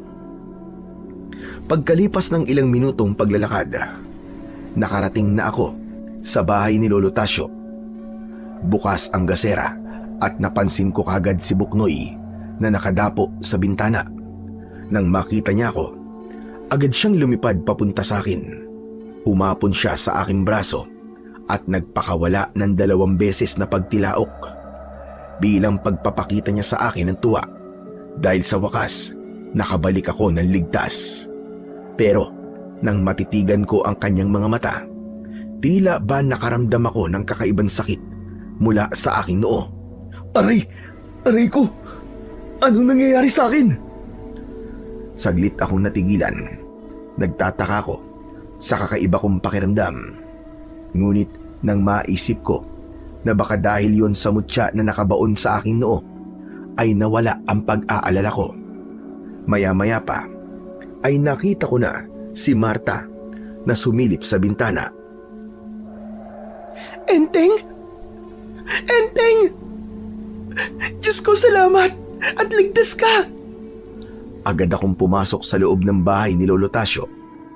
Mabilis naman akong nilapitan ni Marta at mahigpit niya akong niyakap habang umiiyak. Mahal ko! Akala ko napahama ka na. Bakit ngayon ka lang bumalik? Pasensya ka na kung pinag-alala kita, Marta. Kailangan ko munang iligaw ang mga aswang na tikbalang. Pero mabuti na lang, nakatakas ako sa kanila. Teka, ano ba nangyari? At bigla ninyong natsyempuan ang mga halimaw na yon? Hinarangan po nila kami, Lolo Tasyo. Hindi naman po sana mangyayari yun kung hindi kami pinasok ng aswang na taong lobo na si Lito. Kung ganon, tama lang ang desisyon nyo na dumito muna kayo sa bahay ko. Dahil balot ito ng proteksyon, hindi nila kayo masusundan dito. Lolo Tasyo, sa palagay ko po, si Mang Anton ay isa ring aswang na taong lobo. Hindi po ba tauhan niya si Lito? Baka ganun din ang ibang mga tauhan niya. Kanina ko pa nga yung pinag-iisipan. Kaya siguro, balak nilang kunin ang manok mo dahil sa kanilang masamang layunin. Kaya gawin mo ang lahat, Enteng Manok. Wag na wag mong hahayaan na makuha nila si Buknoy, lalong-lalo na sa paglitaw ng kulay pulang buwan. Yung po ba ang oras ng pagsasagawa ng ritual? Tama ka, Enteng. Hala, sige na. Magpahinga na muna kayo mag-asawa. Si Buknoy naman, ilapag mo muna siya sa lamesa at isasara ko muna mga bintana at pintuan. Sinamahan ako ni Marta sa magiging silid namin. Nilinisan muna ng aking asawa ang aking galos sa katawan. Saka kami nagpahinga sa katre na gawa sa kawayan. Agad akong nakatulog at tanghali na nang ako ay magising. Pagbangon ko, napansin ko si Buknoy na nakatayo sa aking paanan. Tinutuka niya ang suot kong pantalon. Bakit, Buknoy? Ano bang problema? Gutom ka na ba? Saka lamang tumigil sa pagtuka ang manok nang marinig nito ang boses ko. Hindi ko siya tinitigan sa mga mata. Sa halip, hinaplos ko ang mga balahibo nito sa kanyang likod. Kahit na anong mangyari, Buknoy, hindi ko hahayaan na makuha ka ng mga masasamang aswang na yon. At kapag nakaharap mo na ang Supremo, isipin mo ang kabutihan, imbis na kasamaan, ha? Kahit na anong hirap, labanan mo para manaig ang kabutihan. Tandaan mo yan, ha, Buknoy? Habang kinakausap ko si Buknoy, ay pumasok sa silid namin si Lolo Tasyo. Enteng, halika. Kailangan natin mag-usap. Sinilyapan ko muna ang asawa ko na si Marta na natutulog pa rin sa tabi ko. Iniwan ko muna si Buknoy, saka ako lumabas ng silid. Sumunod ako sa matanda hanggang sa labas ng bahay. Ngunit nakita ko si Mario na nakatayo. Hindi ako nakapagpigil ng galit. Sinugod ko siya at sinuntok ko siya sa muka hanggang napabagsak siya sa lupa. Papatayin kitang hayop ka! Yan, Lolo Tasyo! Traidor yang hayop na yan! Bumili sa akin ng manok yan para gamitin niya laban kay Buknoy. Isa pa, tauhan din siya ni Mang Anton. Huminahon ka muna, Enteng. Naparito si Mario para tumulong. Tumulong? Hindi ako magtitiwala sa isang traidor na agaya niya, Lolo Tasyo. Habol ang hininga na bumangon si Mario. Sinabi nito na kailangan naming umalis sa bahay ni Lolo Tasyo dahil pinaghahanap na raw kami ni Mang Anton. Isa pa ay kumuha na rin daw si Goyo ng mababangis na hitman para ipapatay ako. Gagawin daw yun para makuha sa akin si Marta at ang manok ko na si Buknoy. Bakit kasama ang aking asawa sa gustong makuha ni Mang Anton? Ano ba nangyayari, Lolo Tasyo? Ayon kay Mario, gusto talaga mapangasawa ni Anton si Marta at gagawin daw yon sa harap mismo ng kanilang supremo. Hindi ako makakapayag na kunin nila sa akin ang asawa ko. Lalong-lalo na ang manok ko. Hindi sila magtatagumpay. Paglingon ko sa bintana ng aming silid, nakita kong nakasilip si Marta kasama si Buknoy. Narinig niya ang mga pinag-uusapan namin. Kaya naman, nag-aalangang lumabas ng bahay si Marta at lumapit siya sa akin. Enteng, umalis na tayo rito. Natatakot ako. Huwag kang matakot, mahal ko. Hindi ko hahayaan na mapahamak ka. Dito lang tayo sa bahay ni Lolo Tasyo. Hindi natin kailangang umalis. Enteng, sa palagay ko, kailangan na nating umalis sa lugar na ito. Meron akong alam na maaari nating pagtaguan. Teka, sandali lang ho, Lolo Tasyo. Akala ko po ba balot ng proteksyon ng bahay nyo? Ang meron lang tayo ay proteksyon laban sa mga aswang. Hindi proteksyon laban sa mga baril na dala ng bagong mga tauhan ni Goyo. Hindi tayo sasantuin ng kanilang mga bala. Isa pa, mamayang gabi na ang paglitaw ng kulay pulang buwan. Kailangan na natin maghanap ng lugar na mapagtataguan. Saan naman po tayo magtatago, Lolo Tasyo? Sa kuweba, malapit sa pusod ng kagubatan. Kahit papano, ligtas tayo sa bala ng mga kalaban. Saka na lamang tayo maglalagay ng proteksyon sa paligid. Kaya tara na, sumama na kayo sa amin ni Mario. Agad kaming naganda, papunta sa kinaroroonan ng kuweba. Kasama namin si Mario na tumulong sa paglalagay ng mga proteksyon laban sa mga aswang na taong lobo.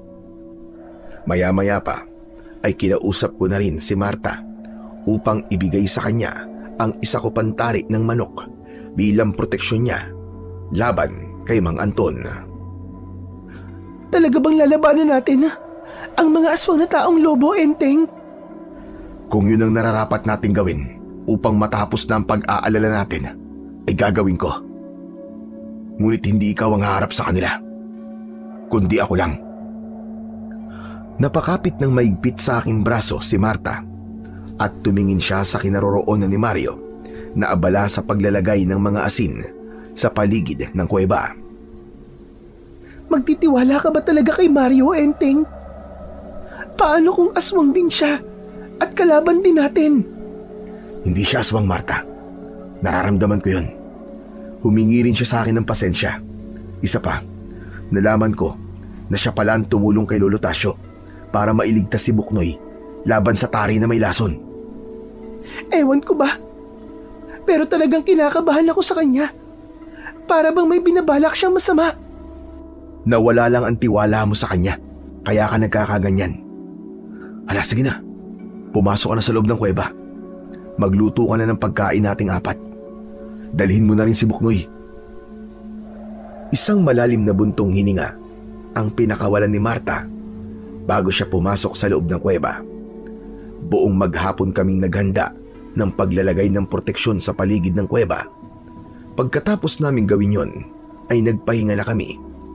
Palihim ko naman na dinukot mula sa aking bulsa ang tela na ibinigay sa akin ng mga aswang na tikbalang. Saka pinagmasdan ko yon. Batay sa pagkakaintindi ko sa mga nakaguwit na hugi sa telang to, isa tong susi sa lagusan ng mga aswang na tikbalang papunta sa kanilang mundo. Kung nasa akin pa rin to, nangangahulugan na nasa mundo pa rin ng mga tao ang mga tikbalang. Bumakas ang pag-aalala sa aking muka. Saka ako napatingin sa paligid. Bigla akong nakaramdam ng malakas na enerhiyang nanggagaling sa aking noo. Kasunod ng paglitaw ng kulay berdeng liwanag mula roon. Napatayo ako at naisilid ko sa aking bulsa ang tela. Anong nangyayari sa akin? Bakit biglang may liwanag akong nakikita? Napansin ko na nakatingin sa akin si Lolo Tasio. Kaya naman, lumapit siya.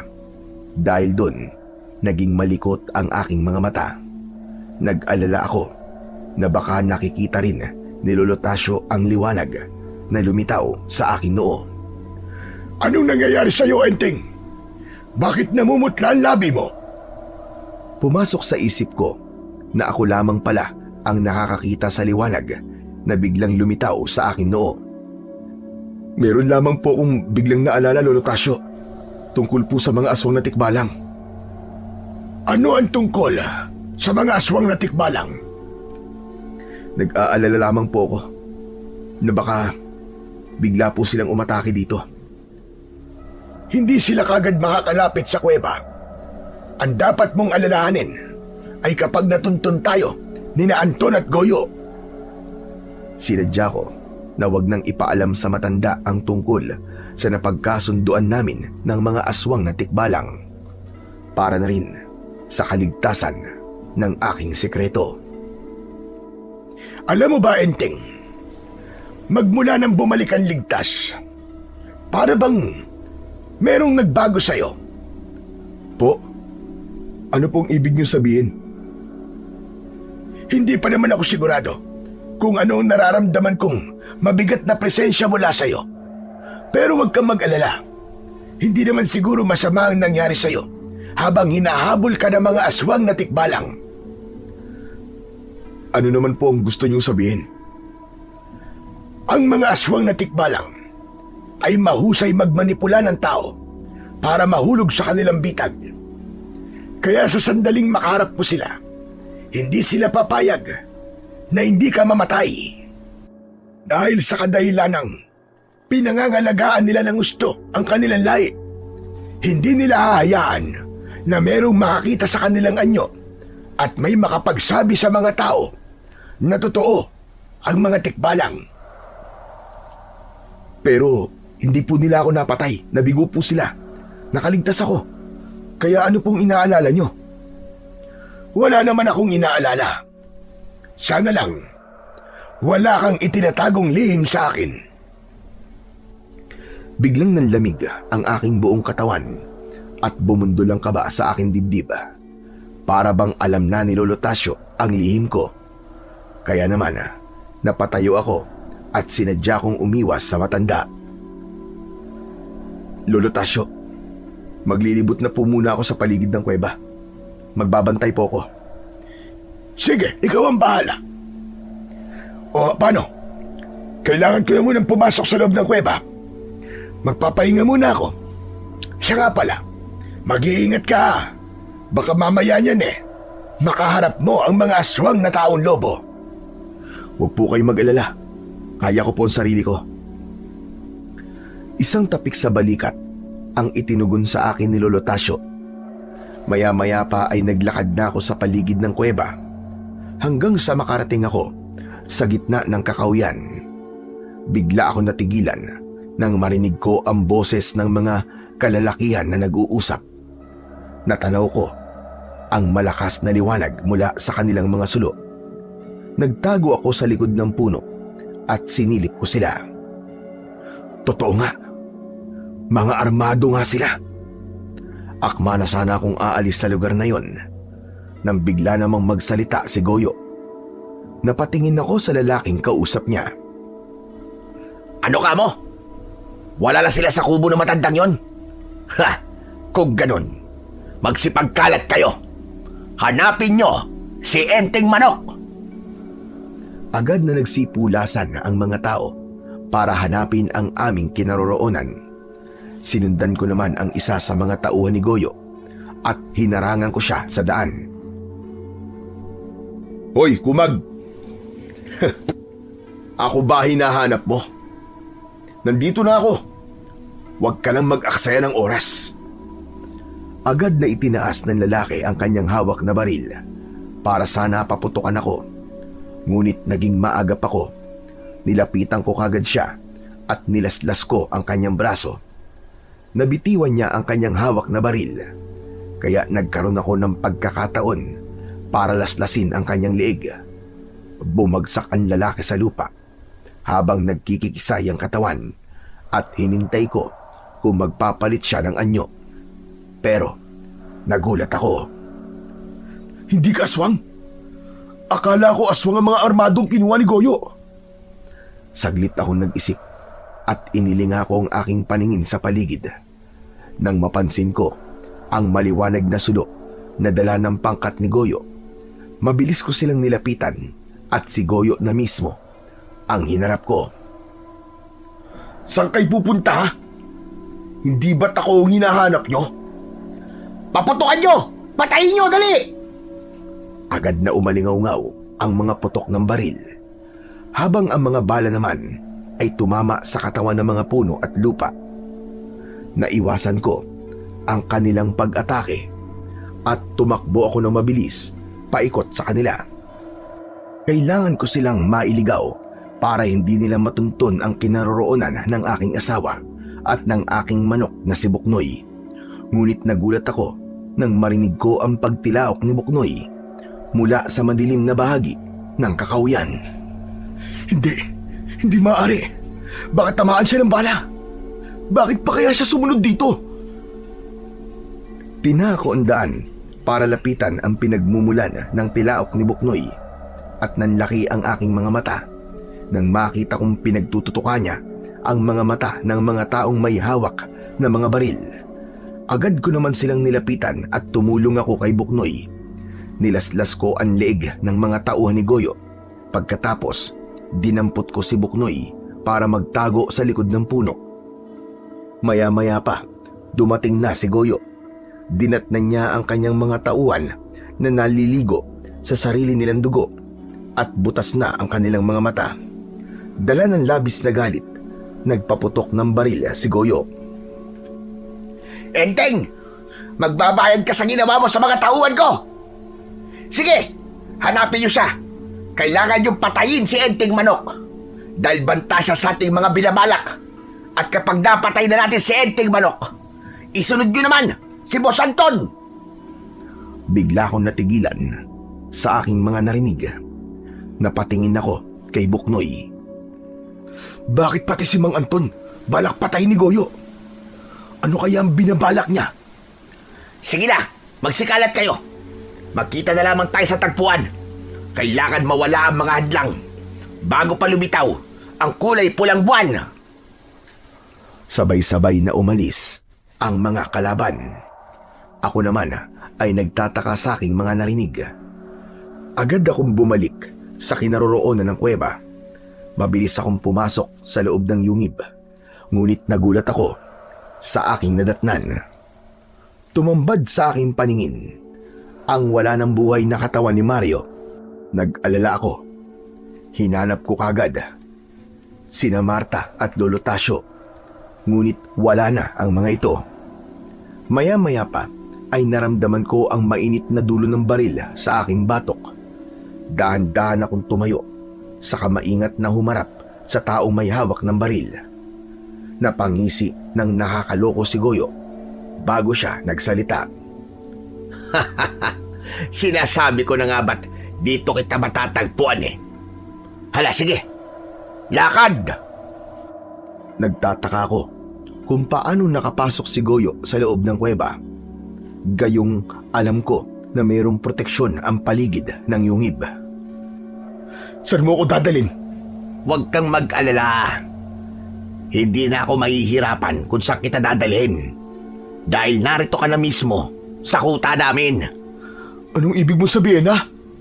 Maglakad ka papasok sa loob ng kuweba at malalaman mo kung anong klaseng lugar to. Hala, sige. Lakad! Itinulak ako ni Goyo gamit ang hawak niyang baril. Kasunod ko sa paglalakad ay ang kanyang 6 na mga tauhan. Kinuha muna ni Goyo ang manok ko na si Buknoy bago nila iginapos ang aking mga kamay. At habang tinatahak namin ang daan papasok sa kuweba, ay napansin ko na maraming nakasulat na letra sa bawat pader na bato. Maya-maya pa ay nakarating kami sa pinakadulo ng kuweba. Bumungad sa aking paningin ang maliwanag na sikat ng buwan. Walang bubong na bato ang kuweba na pinagdalhan sa akin ni Goyo. Sa gitna ng maraming mga tauhan ni Goyo, nakahiga roon si Lolo Tasyo. Walang malay, katabi niya ang asawa kong si Marta. Mga hayop kayo! Anong ginawa niyo sa asawa ko? Pati kay Lolo Tasyo! Ang hina pala ng isip mo eh. Ano ka ba?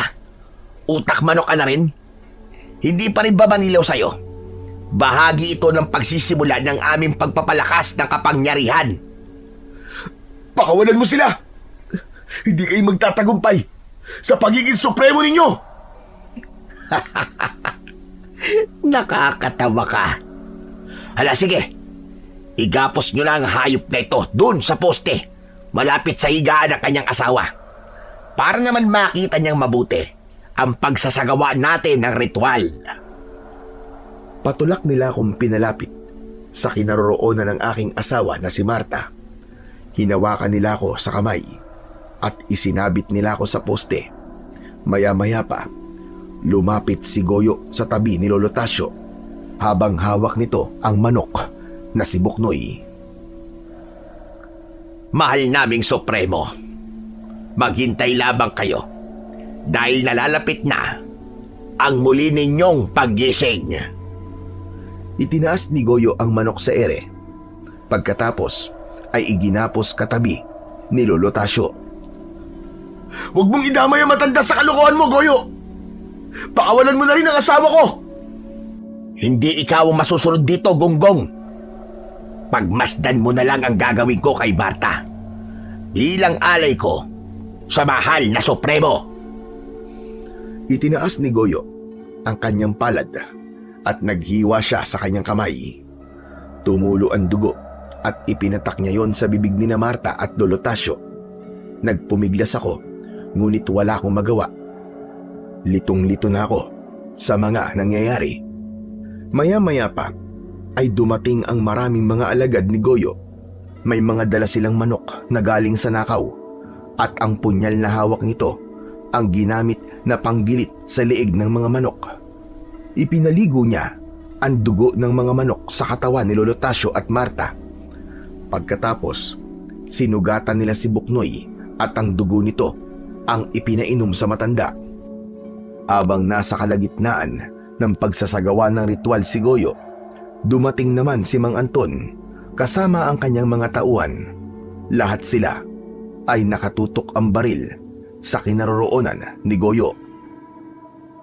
Bitiwan mo ang punyal, Goyo! Dahil kung hindi, pauulanan ko kayo ng bala! Ha! Hindi mo na ako tauhan ngayon, Boss Anton. Isa na akong disipulo ng aking mahal na Supremo. Kahit sino ka pang hinayupa ka, hindi ka sasantuin ng bala ko. May mga katas ng bawang ang bawat bala ng baril. At kapag hindi mo pinakawalan ang aking anak, papatayin kitang hayop ka. Teka, sandali. Sinong anak ang tinutukoy mo, Mang Anton? Si Marta. Siya ang anak ko. Ha? Pero paano nangyari yun? Ipinaampun ko si Marta para hindi siya mahanap ng mga alagad ni Supremo. Ngunit nagkamali ako. Nalaman ko na matagal na pala akong nahulog sa bitag ng mga aswang na yan. Dahil espina Supremo ng mga aswang si Goyo. Kaya ngayon, binibigyan kita ng pagkakataon, Goyo. Pakawalan mo ang anak ko. Kayo ang magbaba ng baril. Dahil kung hindi, papatayin ko kaagad to si Marta. Bumundol ang kaba sa aking dibdib nang itapat ni Goyo ang kanyang punyal sa tapat ng nakahigang si Marta, kasabay ng pagbabago ng kulay ng liwanag ng buwan. Nang kumalat ang pulang liwanag sa paligid, bumangon si Lolo Tasio, uminat-inat ang kanyang mga kamay at tumingin sa akin, kasabay ng pagbabagong anyo nito. Lolo Tasio, anong ibig sabihin nito? Kayo ang totoong Supremo? Enteng, hindi mo alam na si Tatang Tasio ang Supremo ng mga aswang? Binuhay ng dugo ng mga manok ang natutulog na diwa ng isang Supremo sa loob ng katawan ni Tatang Tasio. Kaya nga pilit kong kinukuha sa'yo si Buknoy para hindi siya magamit sa ritual. Akala ko tuloy, kakampi ka ni Tatang Tasio dahil pinoprotektahan mo si Buknoy. At yun din ang dahilan kung bakit inilalayo ko sa'yo si Marta. Pagkatapos kong marinig ang mga sinabi ni Mang Anton, bumakas ang galit sa aking muka. Hindi ako makapaniwalang niloko ako ni Lolo Tasio, at sa harapan ko mismo, nagbago ang anyo nito. Naging bato ang kanyang katawan, naging kulay pula ang kanyang mga mata. Kasabay niya ring nagpalit ng anyo si Goyo bilang isang aswang na taong lobo. Uminit naman ang aking pakiramdam at lumitaw ang malakas na liwanag mula sa aking noo. Natunaw ang lubid sa aking mga kamay. Bumagsak ako sa saig ng kuweba. Maya-maya pa, nakawala si Buknoy at siya agad ang umatake sa natitigilan na si Goyo. Kaya naman, agad kong nilapitan si Marta at tinanggal ang lubid na nakagapos sa kanya. Sakto, nang matanggal ko ang mga yon, inatake ako ng Supremo ng mga aswang ng suntok sa aking likod. Subalit hindi ako natinag. Gumanti ako sa kanya ng malakas na suntok. Tinamaan naman siya sa kanyang dibdib at bumalandra siya sa pader. Mang Anton, ilayo niyo po rito si Marta! Bilisan niyo! Agad na kumilos si Mang Anton para iligtas si Marta, kasabay ng paglabas nila ng kuweba. Umalingaw-ngaw ang pagpapalitan ng putok ng mga baril sa magkabila ang panig, habang ako naman ay hinarap ang Supremo ng mga aswang. Wala ka lang magagawa, kaya sumuko ka na! Hindi ako susuko. Ikaw ang dapat na sumuko. Dahil di ko hahayaan na magtagumpay ka sa masamang binabalak mo. Tama na, Satsat! Simulan na natin ang laban! Nag-alagagamba si Lolo Tasio nang gumapang siya sa pader ng kuweba papunta sa aking kinaroroonan. Dinampot ko naman ang baril mula sa namatay na tauhan ni Mang Anton at pinaulanan ko siya ng mga bala. Ganon din ang ibang mga tauhan ni Goyo na hindi makalabas sa pinagtataguan dahil sa pagpapaputok naman ng mga baril ng mga tauhan ni Mang Anton. Saktong pagtalon ni Lolo Tasio para atakihin ako ng suntok, lumiwanag ang aking kamao na ginamit kong pansalag sa kanyang pag-atake. Tumalsik ang isa niyang mata dahil sa malakas na pagtama ng aking kamao sa kanyang muka. Hindi! Ang mata ko! Nasaan ang mata ko? Nararapat lamang sa iyan, Diablong buwang ka. Masama ang isinukli mo sa kabutihang ginawa ko para sa'yo. Kaya masamang ganti rin ang aanihin mo. Heto, tanggapin mo ang malakas kong kamao!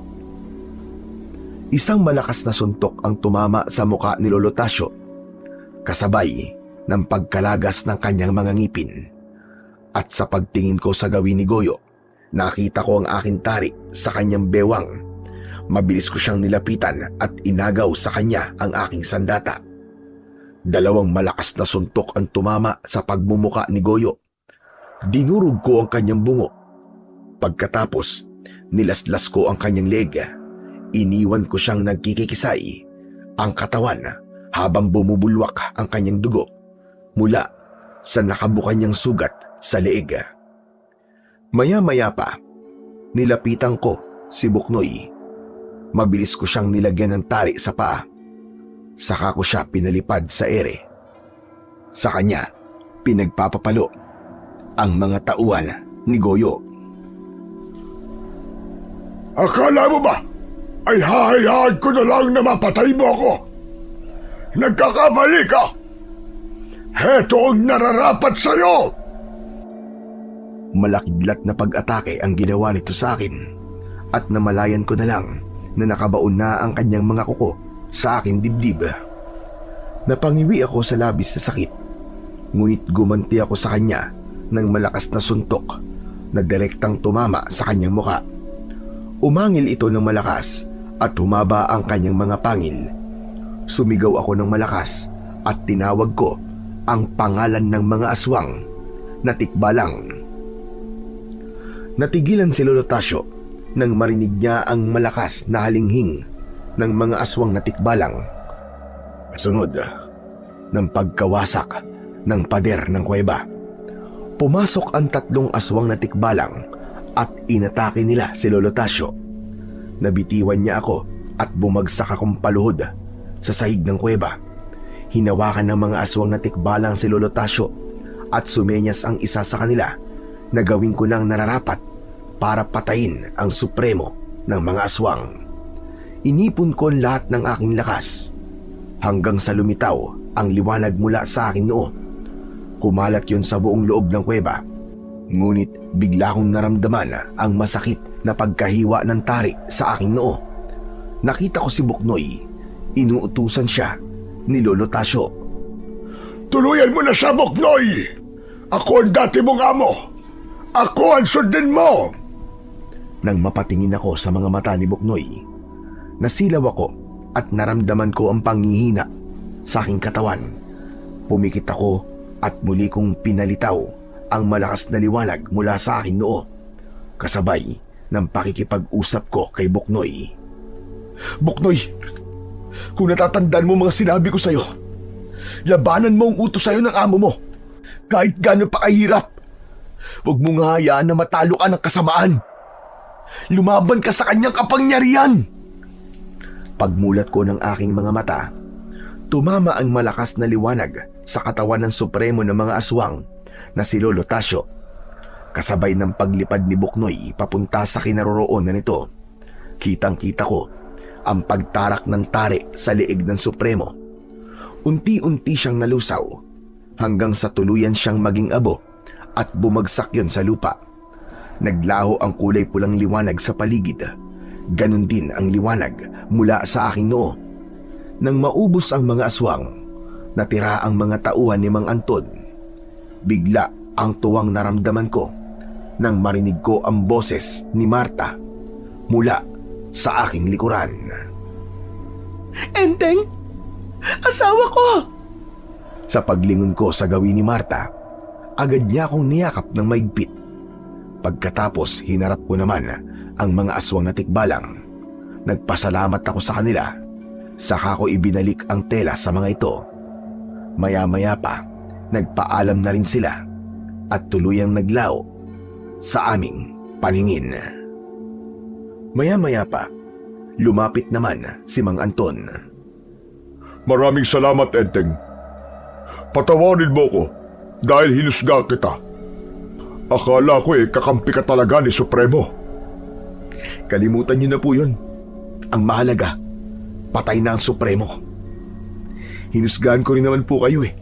Akala ko May gusto talaga kayo sa asawa ko eh. Akala kasi ni Marta, namamanhikan ako ng gabing yon. Palabas ko lang yun, para hindi isipin ng alagad ni Supremo na anak ko si Marta. Napaniwala niyo po ako, Tay. Ang galing niyo po kasing umarte.